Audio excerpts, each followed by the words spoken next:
Hey, welcome back, everybody. It's Joseph here with Zenny62. So, two major things came out of the NFL office today. Surprisingly for me, both of the two issues were actually approved by the Players Association as well. The first one is they're reporting that there will be no preseason games this year. That's one issue. The second issue, which I think is more important, is during training camp, they're instilling a loose space protocol. The only reason why I say it's loose space is that protocol should have been implemented months ago, if not a minimum a month ago. So today it was approved that during opening camp, for the first 2 weeks, the NFL will be testing each individual that's involved with training camp, from personnel to coaches, obviously players, and anybody involved with the training camp, as well as anybody coming in to the facilities. And that's going to be done every day for the first 2 weeks. Now, after the first 2 weeks, they're going to be testing every other day. But the caveat to that is that if anybody starts testing positive and that percentage goes from 100% negative to 95% negative, then that 5%, when it'll still, well, basically they'll retroactivate the original process where they're going to be testing every day. Other than that, there's nothing known is if that 5, 10, or 15%, the incremental increase, whether or not they'll even stop training camp. That's one thing they didn't address.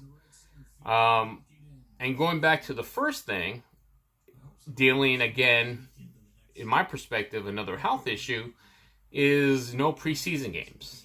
So for me, that potentially can be a danger to the players themselves because they're not getting ready and building up to the first game of the season, the game that counts.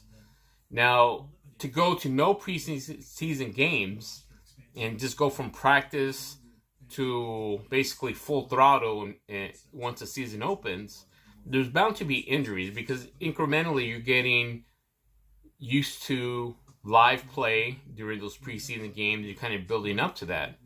That's one issue with that. The second issue is you're not working out schemes. You're not working out plays.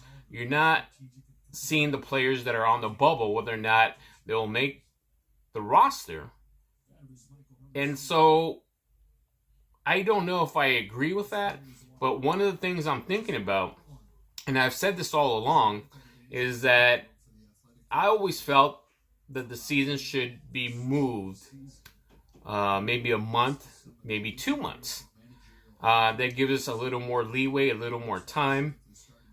Presumably, if we are fortunate enough to even have a vaccine in October, if you start the season in October, you could essentially start having people come in later on in that month, if not early November.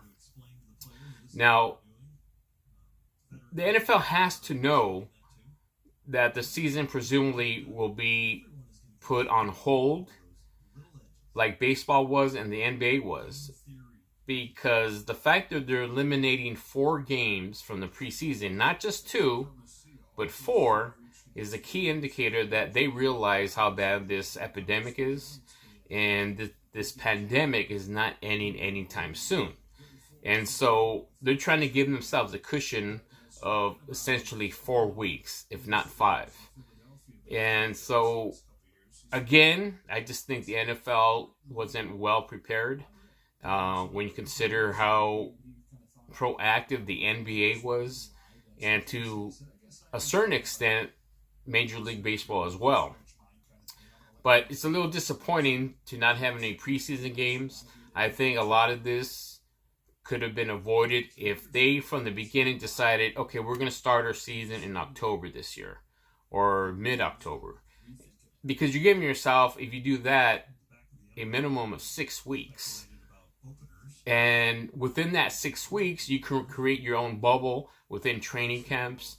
You can start setting protocols so that moving forward, once you start the season, those things already had been in place. Because when you start implementing a protocol with just 1 week prior to training camp, that doesn't give anybody any leeway to adjust or to prepare or to self-quarantine before they go into training camp.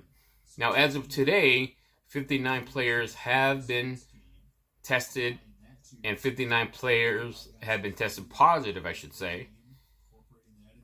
Now, statistics would tell you that those numbers will incrementally go up, because we don't know if those 59 players were asymptomatic. And again, many of my videos showed this. A lot of these NFL players were practicing amongst each other without any social distancing or any coverings or face masks. So how do we know those 59 people didn't spread it to other people? And as we know, we have NFL players that practice with other NFL players from other teams. So how do we know it didn't get transferred to another team somewhere else? And that whole domino effect starts happening all over again. So regardless if you're an elite athlete or not, if you're asymptomatic and you feel young, healthy, and strong, you just don't know. You may be carrying the virus, but you're affecting other people. And potentially, let's say that this scenario plays out, and that 59 becomes 109, and that 109 becomes 209. Do you really think there's going to be a season? Because you're going to see the whole NFL get the virus and catch like a wildfire. It's going to spread that fast. So that's one thing we have to consider. Reiterating the two major points that I wanted to discuss. No preseason games, which I think is a mistake. I think that's going to leave a lot of players injured during the first week of the regular season. I also think implementing a protocol a week prior to training camp is a little too late. I would have hoped they would have started doing this a lot sooner, and they weren't strict enough during the off season when you had all these players practicing amongst each other without any social distancing, without any coverings. You got to remember, this virus gets transmitted not only through the rest, your speaking and you have particles of spit coming out, but also it's done through your pores, your sinuses, which is your nose, obviously, and your sweat glands. So if you're asymptomatic and that's carried on through your sweat glands or any other bodily fluid, we're talking about a training camp. We're talking about blood, sweat, and tears here. And so that's something to consider. Just hopefully everybody stays safe. And like I mentioned endlessly, keep washing your hands, wear your face mask when you're amongst other people. When in doubt, wear a face mask. See you again soon, and keep it here on Zenny62.